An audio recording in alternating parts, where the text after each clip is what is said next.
एक बार फिर आपका स्वागत है आप ही के अपने पसंदीदा शो में जिसका नाम है खास मुलाकात। और खास मुलाकात इस वक्त जारी एक खास शख्सियत से, जानकार अर्थशास्त्री, जांबाज पुलिस अफसर, एक चोटी का राजनेता, फिलहाल अध्यक्ष राष्ट्रीय जनजाति आयोग डॉक्टर रामेश्वर उरांव से।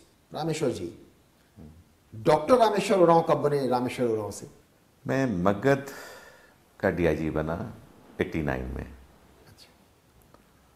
वहाँ एक प्रोफेसर मिलने आए, इकोनॉमिक्स के प्रोफेसर थे, नामी प्रोफेसर हैं। बोले कि पीएचडी क्यों नहीं कर लेते हैं, हमें फुर्सत कहाँ मिलती है, पुलिस अफसर बन गए हैं। हाँ, फुर्सत कहाँ मिलती है, मिलती भी है तो बढ़िया गाइड मिले। और करीब 2.5-3 साल में अपना थीसिस लेकर जमा कर दिया वहीं पर। इस तरह से पीएचडी डिग्री मुझे मिल गई। तो इसलिए इकोनॉमिक्स के जानकार, बीए और एमए में, और इकोनॉमिक्स में ही पीएचडी की डिग्री।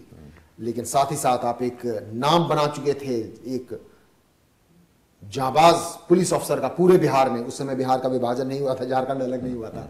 तो बिहार के चोटी के आईपीएस ऑफिसर, सबसे पहले तो जानना चाहूंगा, जब झारखंड का विभाजन हुआ 2000 में, तो आपने झारखंड काडर क्यों चुना? देखिए, मैं झारखंड जब अलग हुआ, कैडर का बंटवारा हुआ, तो चूंकि मैं झारखंड का रहने वाला था, स्वभावतः, हाँ, स्वभावतः मुझे मिलना ही था। मैंने चुना नहीं, मुझे मिला।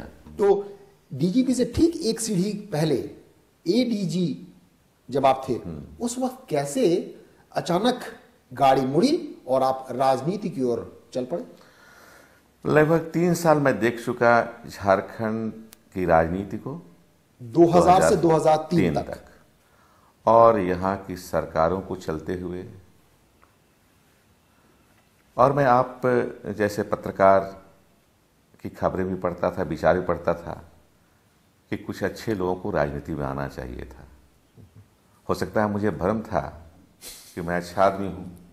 नहीं, आप अच्छे आदमी हैं भाई, पूरे देश दुनिया में बता रहा हूँ, आपका नाम है। हाँ। लेकिन कहते हैं ना कि मतलब जिसमें रहिए टॉप पे पहुंचिए, तो लगा नहीं कि डीजीपी हो जाते फिर राजनीति में जाते?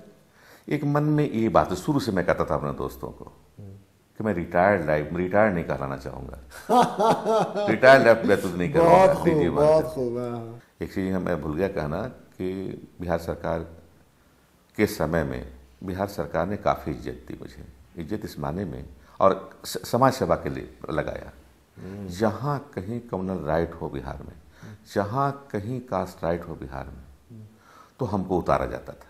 क्योंकि मैं ना तो हिंदू था ना मुसलमान कम्युनल के समय में। और वहाँ आप जानते हैं बिहार के रहने वाले हैं, अगरा पिछड़ा का खूब हिसाब किताब उस जमाने में था। वो भी नहीं है, वो भी नहीं हूँ, न राजपूत, न भूमिहार, न यादव, न कुर्मी। मुझे निष्पक्ष न्यूट्रल आदमी माना जाता था और उतारा जाता था।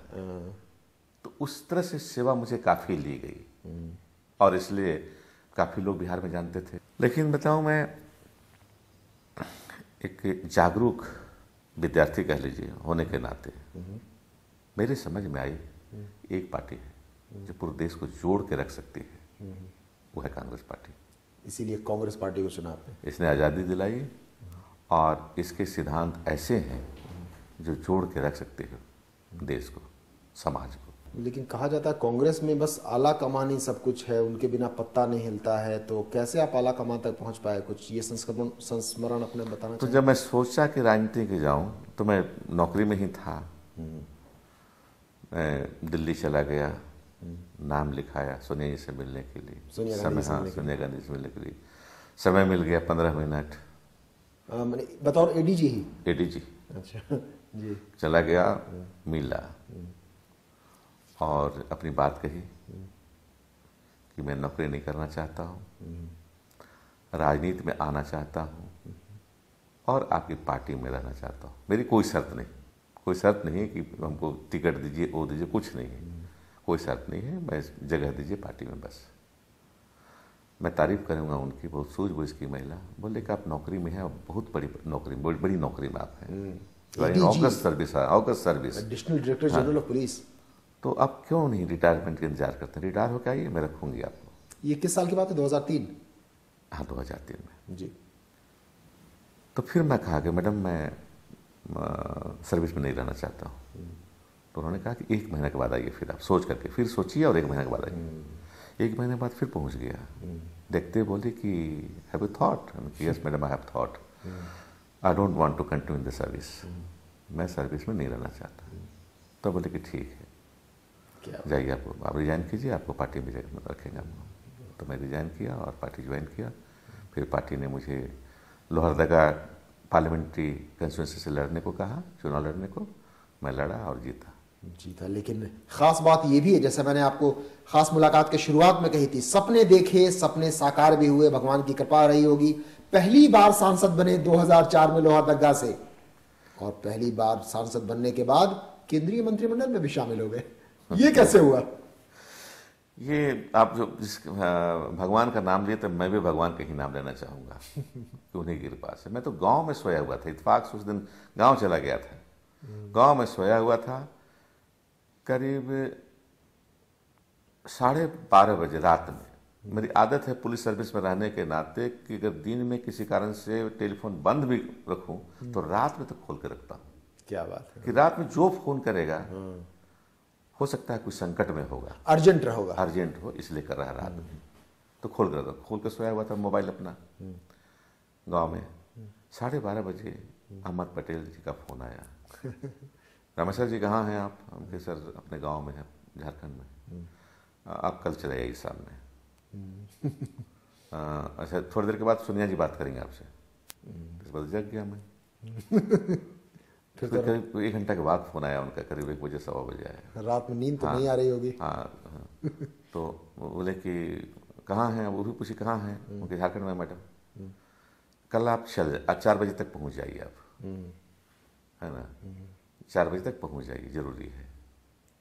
बोले ठीक है मैडम, पहुँच जाएंगे। दिल्ली पहुँच गए?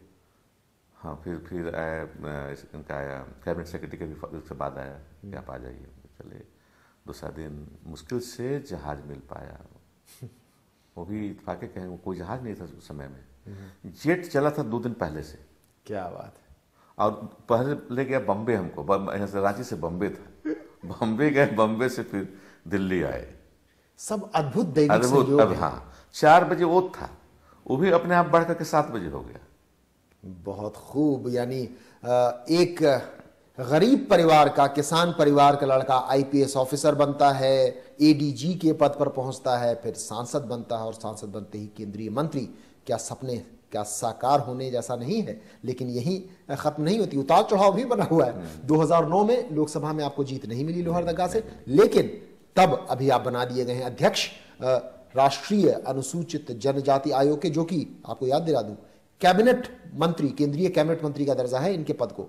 तो ये कैसे और कब आपको प्रस्ताव आया और आपने स्वीकार किया? राजनीति में वस्तुतः चला है लोगों से जुटने के लिए। गांव का रहने वाला, गांव को देखा हूँ, गरीबी को देखा हूँ, तो मन में भाव हुआ कि इतने दिन नौकरी तो देख कर लिया, अब राजनीति में रह के गाँव और गरीबों के साथ रहूं।